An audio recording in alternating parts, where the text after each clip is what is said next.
We know that the spike in crime that we're seeing here in Baltimore is happening in other cities around the country, and we know historically when cities across the country and when our country has dealt with national spikes in violence, there has been a national response, and I think that's what we need here.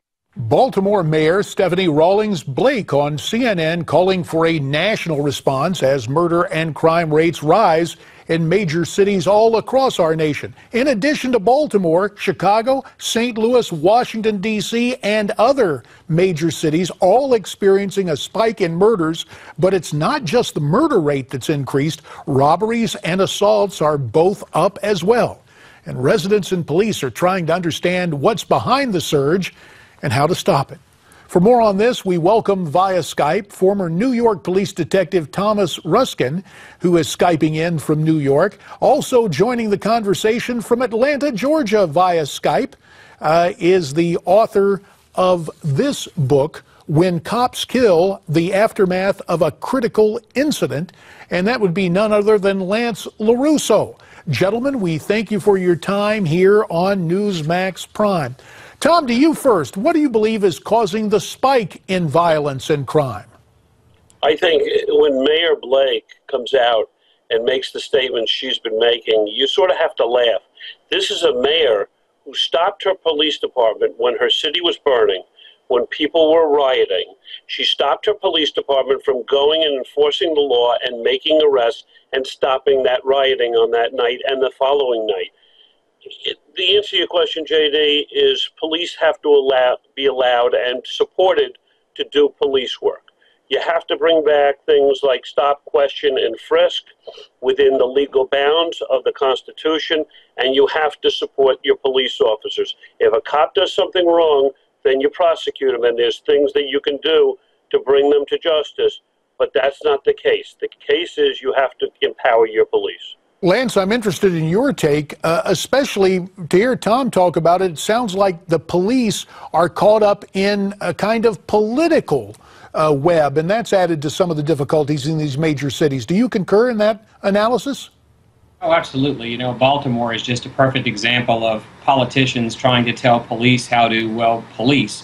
You know, there's a video recently on Facebook of some law enforcement officers facing down a guy who had a bat and a knife. The officers took him into custody without incident, and I was quick to point out that those officers, contrary to common belief, did not learn any of those tactics from Facebook or politicians.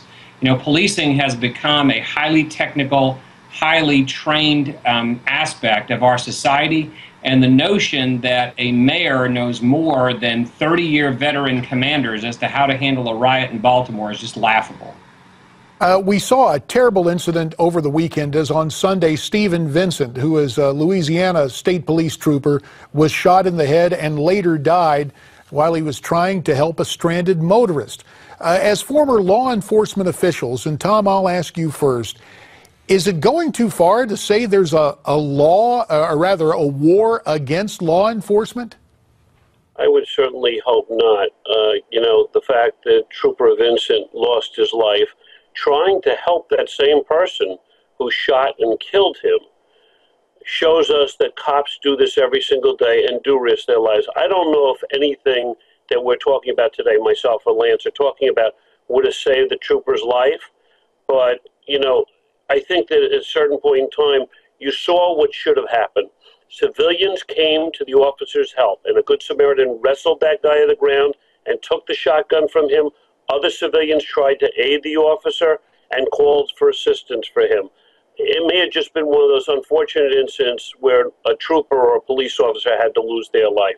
Well, we know it's a dangerous occupation to begin with, but what about it, Lance? Is there a war now on law enforcement going on? Well, if you look at the statistics, the actual number of law enforcement officers shot and killed in the line of duty in 2013 and 2014 have dropped, but the number of officers attacked for wearing the uniform, ambushed, shot, and killed has gone up. And it's interesting, my heart goes out to Trooper Vincent's family because I almost attended a funeral when my field training officer and his recruit were ambushed by a stranded motorist that they tried to save. Fortunately, the officers came out on top and the suspect was killed. But you go back to 2009 in Lakewood, Colorado, when 4 officers were just sitting there having coffee, and they were shot and killed. The tragedy in New York Police Department when we had 2 officers sitting in a car and were shot and killed. What I think people are missing is, and this is where the politicians are missing with these misguided statements about law enforcement. A law enforcement officer, like the two officers now promoted to detective posthumously in New York City, they represent our society. They represent law and order in our community. And when we have people not only attacking them, but ambushing them, and then we have people looking at their tactics when they're cleared, like the officer in Ferguson, and saying, well, that's clearly the officers need more training. We need to change the way they do business. At worst, it's naive. And we will have to leave it right there. Lance LoRusso, Thomas Ruskin, gentlemen, you have our thanks. We're coming right back.